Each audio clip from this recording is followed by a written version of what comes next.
Hi everybody and welcome to this week's edition of Property Chat. Happy New Year. Well, a year wouldn't be completely started until we've talked about house prices. Stand by for our house price predictions for 2020.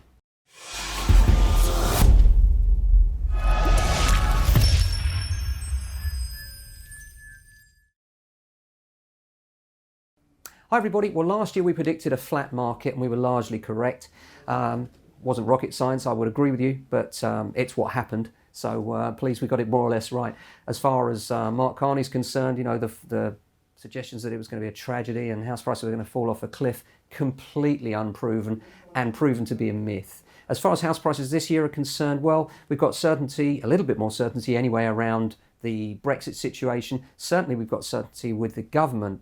And, you know, as far as house prices are concerned, there are a few factors that need to be right for house prices to rise. Number one is we need inflation, we need salaries to rise, we need interest rates to be low, but also we need the most important ingredient of all. You know what that is?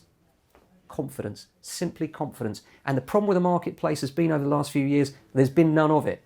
We've all been, oh, should we move, shouldn't we? We're really not sure. And I see that returning this year. I'm not saying that we're going to see it run away in the crazy old heady days, but I do think we're going to see a price rise this year. And the reason for that is I see as people feel that there's some security and direction and now we have a Tory government, I think we're going to see prices rise. And what I think will happen this year is, I think that pent-up demand from the last few years where people have, oh, should I, shouldn't I? Not sure what's happening with the economy, the government, Brexit. There's a little bit more certainty around that. And I think that's going to start to show through this spring. So broadly over the year, I expect here in Greater London, we're looking at house price rise of around 5% across the year. I know that's quite bold. Lots of people are suggesting it's going to be less. Most are suggesting there's going to be some house price inflation.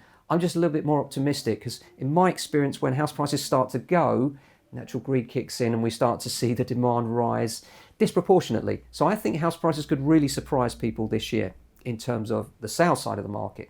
Now let's move on to lettings. What I think is going to happen with lettings is that largely nothing's changed in terms of the marketplace. More and more regulation from the government, more and more downtreading of the average landlord. The small part-time landlords are feeling put upon. Many are leaving the sector. I don't think that's going to change anytime soon without some legislation changes. So I see a deteriorating number of properties coming available, certainly what we're seeing, and the ones that are available, when we release a new property for rent, we're finding the demand is huge and therefore there's just more demand than supply. And guess what that means? Yes, rents are likely to rise across this year. I think it's going to surprise again. I think we're looking at rises in the region of 10% across Greater London as there is no new supply and the confidence of buy-to-let investors due to legislation around tax is very low.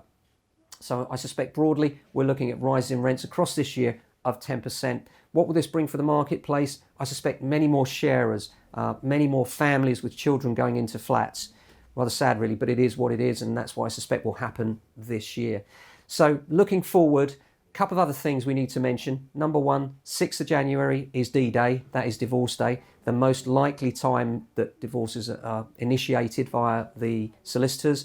And what does that mean for housing? Well, it means we're going to start to get, and already have started to get, some valuations where we're asked to come along and give an opinion, unbiased, so that the two parties can have a realistic appreciation of where they are and where to start. And if you need one of those, do get in touch with us. Happy to help. In terms of the market broadly, another really important date, the 12th of January last year. I suspect it may be a day or two around that this year because the 12th falls on a Sunday. So I think it'll probably be the 11th of January will be the key day. What does it mean? Well, on the 12th of January last year, Rightmove was visited more than any other day in the whole year. What does that suggest? Well, it suggests that people are initiating their search for a house move. And yes, you know, the sites always say, oh, we've been really busy over Christmas. Well, they have been busy over Christmas, but that's just browsing. Once you're into the new year, people are back at work. They start to seriously think about moving. And so just in a week's time now, we expect to get quite busy with inquiries. So if you're thinking of selling, a good time to think about getting it on the market is actually right now.